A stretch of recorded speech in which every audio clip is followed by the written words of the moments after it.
All right, let's dive into a book that truly shaped the 20th century, C.S. Lewis's Mere Christianity.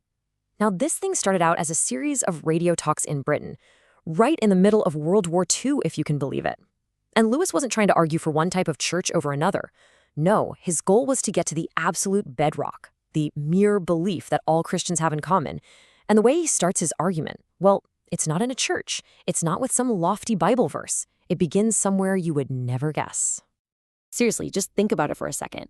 Not a physical fight, but a real everyday argument. Lewis was convinced that this simple, totally universal experience holds a massive clue to the meaning of, well, everything. It all kicks off with the kinds of things we say to each other when we get annoyed. You know, these phrases, right? We've all said them, we've all heard them since we were little kids.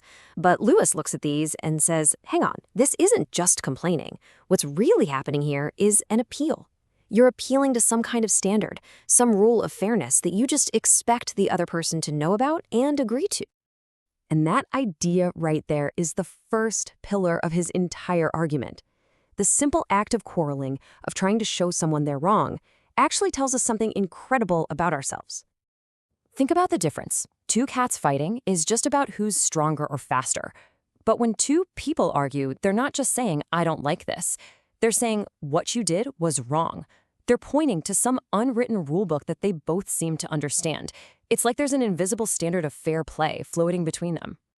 Lewis gives this rulebook a name. He calls it the law of human nature, or the moral law. It's that gut feeling, that deep down sense of right and wrong, of what we ought to do. And he makes a really bold claim. He says this isn't just something your parents taught you, like how to tie your shoes. It's something that's kind of built into us. And this is a really, really important distinction. See, the law of gravity is a law of fact. It just describes what a rock does when you let it go. You don't have a choice in the matter. But this law of human nature, that's a law about how we ought to behave. And here's the kicker. It's the one law in the entire universe that we are perfectly free to break. Okay, so we've got this moral law inside us, and we all seem to know it's there. But according to Lewis, realizing that puts every last one of us in a terrible fix. This is the absolute heart of the problem he presents. He says there are two great facts you can't ignore. First, that we all have this strange notion that there is a right way to behave. And second, we don't actually behave that way. We know the standard, and we constantly fall short. I mean, just think about how quickly we make excuses for ourselves, right? Oh, I was just really tired. Or, well, they started it. Lewis says our desperate need to make excuses is actually the best proof that we believe in the moral law. If we didn't really believe in it, why would we try so hard to explain away the times we break it? Now, this is where you might push back a little. Is this so-called moral law really a law at all? Or is it just a feeling, Maybe it's just an instinct, like our instinct to run from danger, or our instinct to help someone in our group. Lewis saw this objection coming, and his response is pretty brilliant. He uses this great analogy of a piano. Imagine you're in a dangerous situation, and someone needs help. You've got two instincts screaming at you.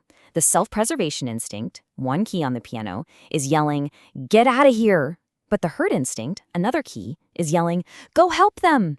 The moral law, Lewis says, is like the sheet music. It's the thing that tells you which key to play. It tells you to play the help key and ignore the runaway key. So you see, the thing that judges between two instincts can't be an instinct itself. So if this moral law isn't just an instinct, and it's not something we made up, if it's a real thing, then Lewis asks the next, much bigger question. Where in the world did it come from? And this is where he makes the big jump. It's a simple, logical step. If you find a message, you assume there's a sender. If you find a piece of music, you assume there was a composer. And if you find a law, you have to assume there was a lawgiver.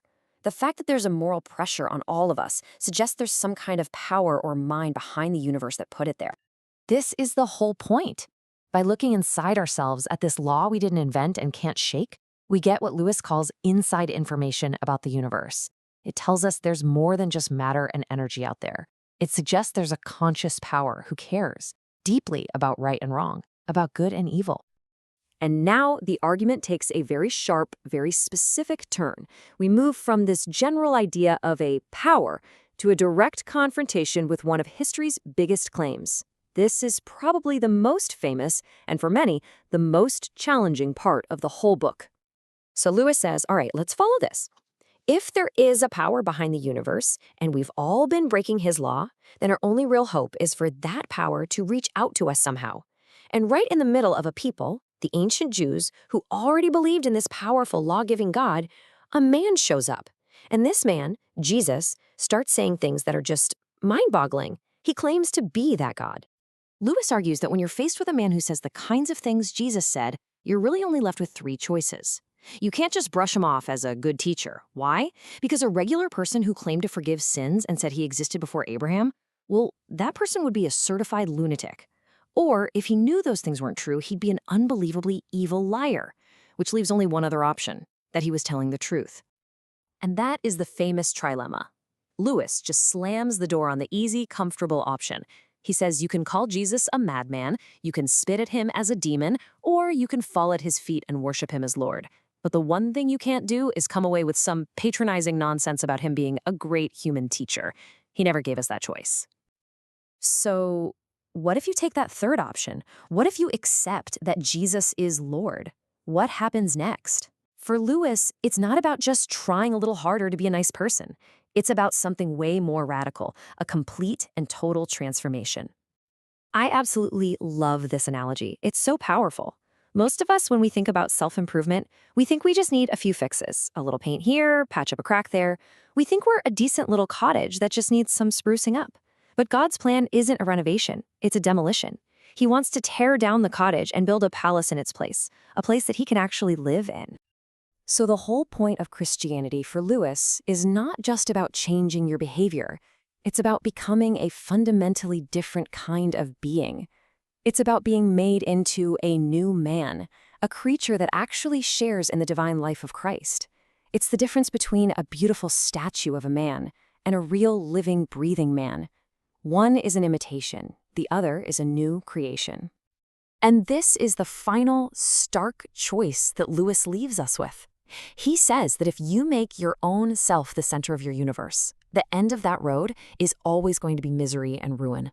But if you look to Christ, if you surrender that self to him, you find not only him, but you find your true self and everything else you were ever looking for thrown in for good measure. So there you have it. We started with something as small and silly as two people arguing over a seat, and we ended up at the foot of a cross, facing an eternal decision about the very nature of reality.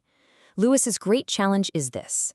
What if that nagging little voice inside you that says you ought to isn't just a product of your upbringing, but is actually a signpost pointing you toward a reality and a choice that's infinitely more important than you ever imagined?